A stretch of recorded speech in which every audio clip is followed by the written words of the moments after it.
Good evening sa ating lahat. Good evening, good morning, good day po sa ating lahat at lahat po nang nandito ngayon sa ating YouTube account. Pasensya na po at medyo natagalan po ang ating pag-record ng next series. Pero thank you so much kay Lord dahil nandito ulit tayo to give another snapshot, mabilisan na mensahe about sa ating 12 C's. Kung matatandaan nga natin, ang pinakauna at ang pinaka-importante sa lahat ay ang atin pong confirmation to the very image of Christ. Walang iba na kailangan pong maging kamukha tayo, kundi ang ating Panginoong Jesus. But before that, before we go to our 10th C, ay tayo po ay mag-pray muna. Lord, we thank you, God, for this moment. Thank you, Lord God, for your grace. We do not deserve anything, O Lord God, but still you've given us and still giving us, O Lord God, much more than what we needed. Lord, salamat po, Panginoon, napakabuti niyo, napakadakila niyo. Ikaw maitaas at madakila sa pangalan ni Jesus. Amen and amen. Clarity ang atin pong next sis. So, even David in the story, in the narrative, we know that David himself has been very clear, no, nung siya ay magiging hari. Nung naging hari nga or magiging hari nga itong si King David, hindi naman siya agad-agad pumunta sa kingdom at sinabi niya sa iba doon na, oh, umalis kayo dahil ako na ang hari. Nagpa-process pa din siya.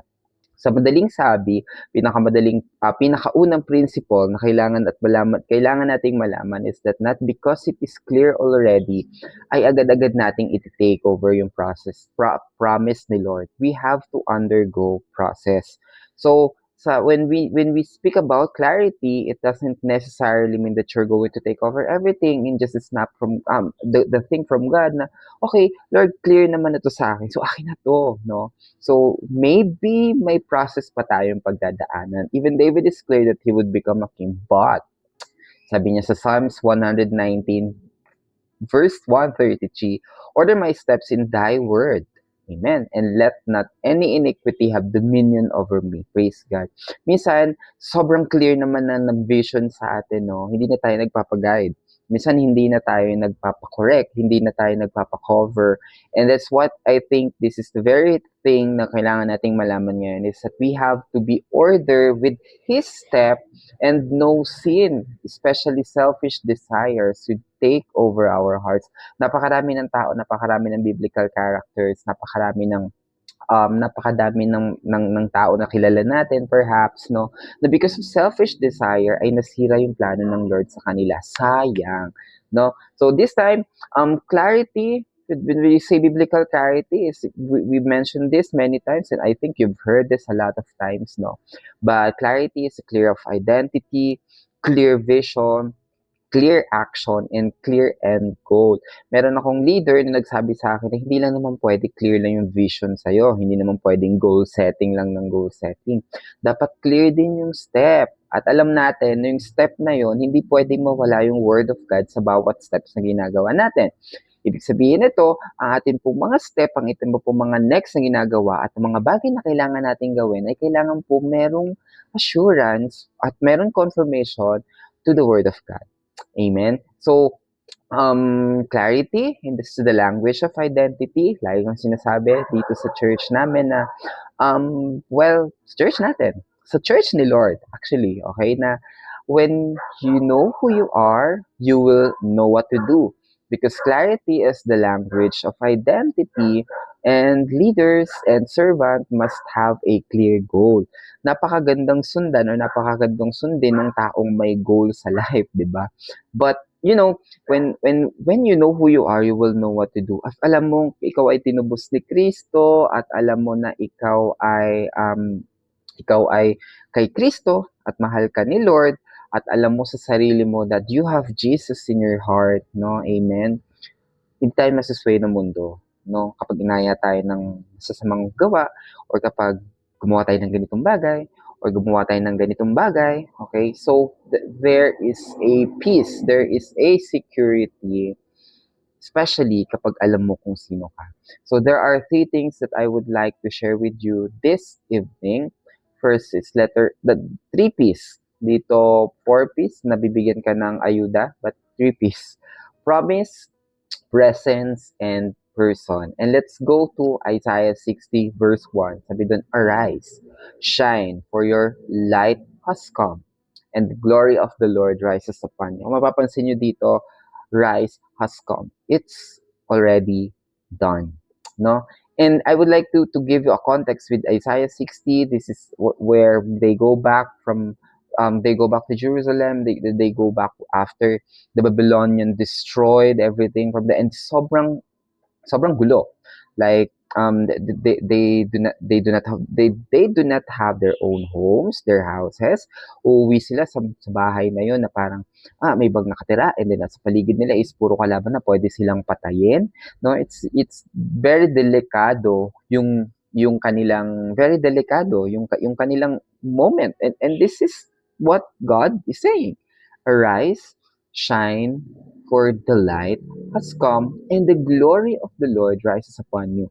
Saan naman nakakita ng gano'n? Lord, ang gulo-gulo na ng mundo, no? Napakagulo na ng mundo. Pero, why are you trying to tell us that we have to arise, shine? The reason is the glory of the Lord rises upon you. That's the promise. That's the promise that we are going to talk about. Biblical clarity begins not in your own circumstances, not the circumstances that we have, but the promise of who God is. He is sovereign, He is God, He is Lord. Trust the promise. Kaya sabi sa Isaiah 60 verse 1, arise, shine, not because of your circumstances, not because of what you are right now, or where you are right now, and how are you right now, but because the glory of the Lord rises upon you. The light has come. Marami nagsasabing biblical scholars then that this is, and I also believe that, personal view, that this is actually a foreshadowing of Jesus Christ, that He is coming, that He has come, rather, and the glory already rises upon everyone, di ba? Yung puso natin, nandun si Lord. Hallelujah, di ba? And remember, kung that time sa Isaiah 60 sinabi na wala pang Jesus Christ that time, no? And napo-foreshadow pa lang, prophecy pa lang. What more ngayon? Jesus died for us. Jesus rose from the dead, and I think we are the most hopeful, the most, di ba, faithful, mas bold tayo. Why? Because Jesus already did that. Amen. Nakita na natin, napatunayan na natin. And this is supposed to be, this generation has this bold, di ba? Very bold attitude, very bold character of proclaiming who Christ is. Amen. Clarity comes when we trust His promise and do the first step. Madalas, natatakot tayo. Madalas yung doubt natin will lead us not to step forward. Pero alam niyo yung faith, most of the time, kailangan lang talaga natin ng isang step forward. And God will make the difference. God did not say that shine when you're still fixed, no? Hindi naman sabi doon na okay, arise and shine when everything is okay. No. He said shine because His light has come. Amen. Second P ay ang ating pong presence. Biblical clarity remains even when our vision is limited because of His presence. In Isaiah 6:2, see, darkness covers the earth and thick darkness is over you, the people, but the Lord rises upon you. Hallelujah, no? Kung meron man tayong hihilingin ngayong taon, kung meron tayong hihilingin, yung mga pagkakataon nito is just the blessing in itself, but His presence. Lord, kung ano nga yung gusto, tinanong ako ng aking inalagaan sa church, no? And He asked me, what more can you ask God? I think, what more can I ask God is that mawala lahat. Wag lang yung presence niya. Hallelujah. Darkness can limit what we see, but it cannot limit what God is doing. And that will only happen when we have faith, no? Faith that's not having all the details. Hallelujah. No, it's not the details, but faith is trusting the God who already sees the whole picture. He is sovereign. He's so almighty, no? He is omnipresent. He knows everything, and He has a clear vision of the whole picture. Trust Him. Have faith in Him. And we cannot see the next step. We also have, and we have that sure hope that holding the light. Amen? Kung malabo ang lahat, kung nalalabuan pa tayo sa mga nangyayari sa paligid natin, have faith, ask God for courage, no? Do that. And when we have that first step, God will make a difference. And lastly is the person. Biblical clarity is not just a principle, it is found in the person of Jesus Christ. In Isaiah 60, it all points to Jesus Christ, coming glory of God, and it is ultimately fulfilled in Christ.